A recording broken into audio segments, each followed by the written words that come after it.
Samajwadi party के विधायक राकेश सिंह ने एक बड़ा बयान दिया है। उन्होंने कहा है कि वो अंतरात्मा की आवाज सुनकर वोट करेंगे। साथ ही राकेश सिंह ने कहा कि उन्होंने तो सदन में ही जय श्री राम बोल दिया। समाजवादी पार्टी के विधायक अभय सिंह का भी बड़ा बयान सामने आया है। वोटिंग से पहले उन्होंने कहा है कि हम तो राम के वंशज हैं और ऐसे में ये अंदाजा लगाया जा सकता है कि क्रॉस वोटिंग की जो संभावना है वो अब बढ़ गई है और भी ज्यादा। हालांकि समाजवादी पार्टी के तमाम विधायकों को कार्यालय भी बुलाया गया, सभी से मुलाकात करने के लिए, रणनीति बनाने के लिए, लेकिन इसके पहले क्रॉस वोटिंग का भी डर जो है समाजवादी पार्टी को सता रहा है। अखिलेश कह रहे हैं कि जो राम मंदिर कोई नाराजगी नहीं है, किसी से कोई नाराजगी नहीं है। अंतरात्मा की आवाज को वोट देना है। अब ये बता देंगे, अभी आपको वोट देने के बाद सब बता देंगे। जय श्री राम है, मतलब राकेश जी जय श्री राम है। वो तो सदन में बोल चुका हूँ, जय श्री राम, जय सिया राम। राम रोम रोम में है, राम कण कण में है। वोट देने जा रहे हैं। वोट किस उम्मीदवार को देंगे आप? ये बताएंगे तो वोट खारिज हो जाएगा। ये कह रहे हैं नाराज है राम मंदिर। नहीं, कोई नाराज नहीं। वोट देने के बाद वोट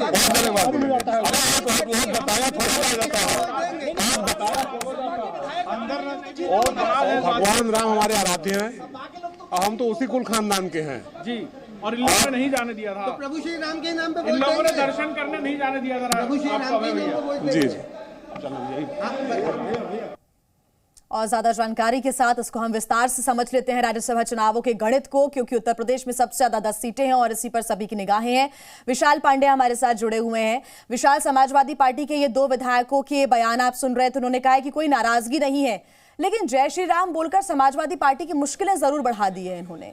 बिल्कुल, देखिए, क्योंकि उत्तर प्रदेश में आज 10 राज्यसभा सीटों पर चुनाव होने और प्रत्याशी कुल 11 मैदान में है। सपा ने 3 प्रत्याशियों का ऐलान किया था और बीजेपी ने 8 प्रत्याशी का। लेकिन यहां पर आज के चुनाव में बीजेपी के 8वें प्रत्याशी संजय सेठ की जीत तय मानी जा रही है, क्योंकि बड़ी संख्या में क्रॉस वोट होने की संभावना आज उत्तर प्रदेश के इस राज्यसभा चुनाव में है। हमारे पास जो जानकारी आ रही है, सपा के लगभग 10 विधायक बीजेपी के पक्ष में वोट कर सकते हैं। उनके नाम 2 विधायकों की बाइट अभी हमने सुनाई, राकेश सिंह और अभय सिंह, इसके साथ ही राकेश पांडे, महाराजी प्रजापति, इसके अलावा पूजा पाल और मुकेश वर्मा। ये कुछ ऐसे नाम हैं जो समाजवादी पार्टी के विधायक आज बीजेपी को वोट कर सकते हैं। ये संख्या लगभग 10 के आसपास पहुंची है और इसके साथ क्योंकि इसमें कांग्रेस के भी एक विधायक हैं वीरेंद्र चौधरी, वो भी उत्तर प्रदेश में बीजेपी को वोट कर सकते हैं और साथ ही बीएसपी के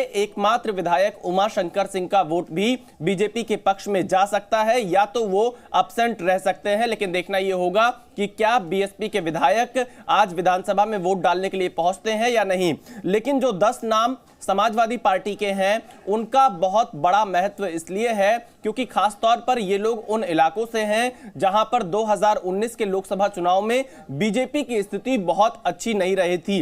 अगर आप देखिए, जो 3 सबसे बड़ा नाम है अमेठी रायबरेली से, जिसमें मनोज पांडे, राकेश प्रताप सिंह और महाराजी प्रजापति, तो कहीं ना कहीं राज्यसभा में तो बीजेपी वोट लेने का काम करेगी ही, लेकिन 2024 के लोकसभा चुनाव में गांधी परिवार को अमेठी रायबरेली में भी घेरने का ये चुनाव कहा जा सकता है। दूसरा, जो एक अंबेडकर नगर लोकसभा सीट जहां पर 2019 में बीजेपी चुनाव हार गई थी, वहां पर भी 2 सपा विधायक आज बीजेपी के पक्ष में वोट करेंगे। तो कहीं ना कहीं राज्यसभा के चुनाव के साथ साथ जो हारी हुई बीजेपी की लोकसभा सीटें रही हैं वहां पर बीजेपी ने अपने समीकरण सेट किए हैं और कौशाम्बी, जहां पर 2022 के विधानसभा चुनाव में सभी की सभी सीटें समाजवादी पार्टी जीत गई थी, वहां से भी 2 विधायक, एक पूजा पाल और पल्लवी पटेल के भी बीजेपी को वोट करने की संभावना है।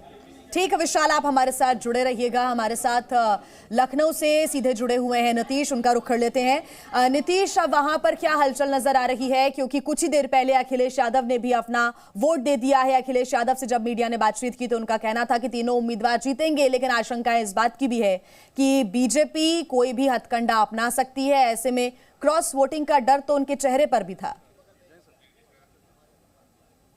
देखिए, मैं जिस गेट पर मौजूद हूँ यहाँ से विधायक जन अंदर जा रहे हैं वोटिंग करने के लिए, और ये तस्वीर हम आपको दिखा रहे हैं। आप देखिए यहाँ पर जो तस्वीर है, सुरक्षा का यहाँ पर घेरा आपको दिखाई देगा, और जिस तरह की उम्मीदें इस पूरे चुनाव को लेकर समाजवादी पार्टी के खेमे से आ रही है कि 3 सीटें जीतेंगे, लेकिन इन 3 सीटों की जीत के दावे के बीच जो स्थिति है वो कहीं ना कहीं क्रॉस वोटिंग की सामने आ रही है। और क्रॉस वोटिंग की अभी थोड़ी देर पहले जिस तरह से बात की जा रही थी कि राकेश प्रताप सिंह वो एनडीए के उम्मीदवार को, बीजेपी के उम्मीदवार को जाकर वोट डाल सकते हैं, तो वो राकेश प्रताप सिंह यहाँ पर पहुँचने के साथ जब उन्होंने मीडिया से बातचीत की तो वहाँ पर इशारों में उन्होंने स्थिति को स्पष्ट किया, आपको बताऊँ। और साथ में उनके अभय सिंह भी यहाँ पर पहुँचे हुए थे। तो जो इशारे थे, पहले मैं राकेश प्रताप सिंह की बात कर लूँ तो उन्होंने कहा कि मैंने सदन में बोला था कि जय श्री राम, राम हमारे पूर्वज हैं और राम के नाम पर है सब चीज़ें हैं, मतलब राम राम बोलते नजर आए। राम का जो नारा है अब वो वोटों के तौर पर कैसे सामने आएगा ये देखने वाली बात होगी। लेकिन राकेश प्रताप सिंह को लेकर सूत्रों के हवाले से ये खबर है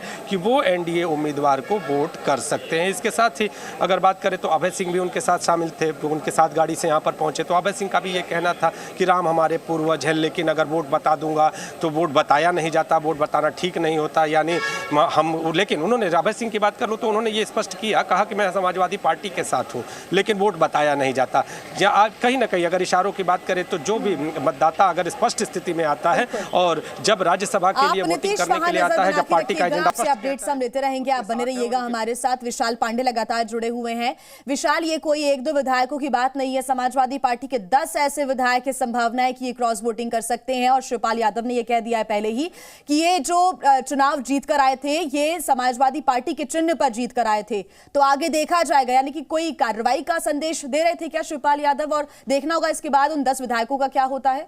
देखिए जी, राज्यसभा के चुनाव में जब किसी भी पार्टी के विधायक किसी कैंडिडेट को वोट करते हैं तो जो उनकी पार्टी का एजेंट होता है उनको वो वोट दिखाना अनिवार्य होता है, यानी दिखाकर वोट दिया जाता है।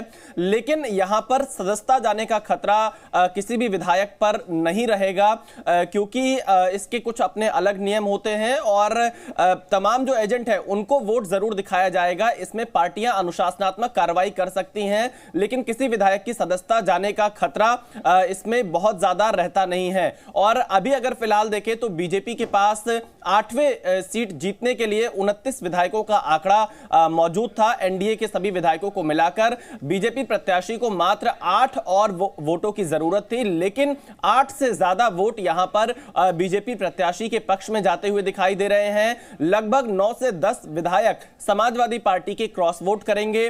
कांग्रेस के विधायक एक हैं, उनके भी क्रॉस वोट होने की संभावना है। हालांकि कांग्रेस बार बार यह दावा कर रही है कि कांग्रेस के विधायक उनके समाजवादी पार्टी के साथ ही जाएंगे। और इसके साथ बीएसपी के एक विधायक हैं उमाशंकर सिंह, उनका वोट भी बीजेपी को जा सकता है। यानी कि बीजेपी के 8वें प्रत्याशी संजय सेठ को लगभग 39 से 40 वोट मिलने की संभावना है। बनता हुआ नजर आ रहा है। क्रॉस वोटिंग होगी तो फिर बीजेपी की राह और आसान हो जाएगी। जी न्यूज़।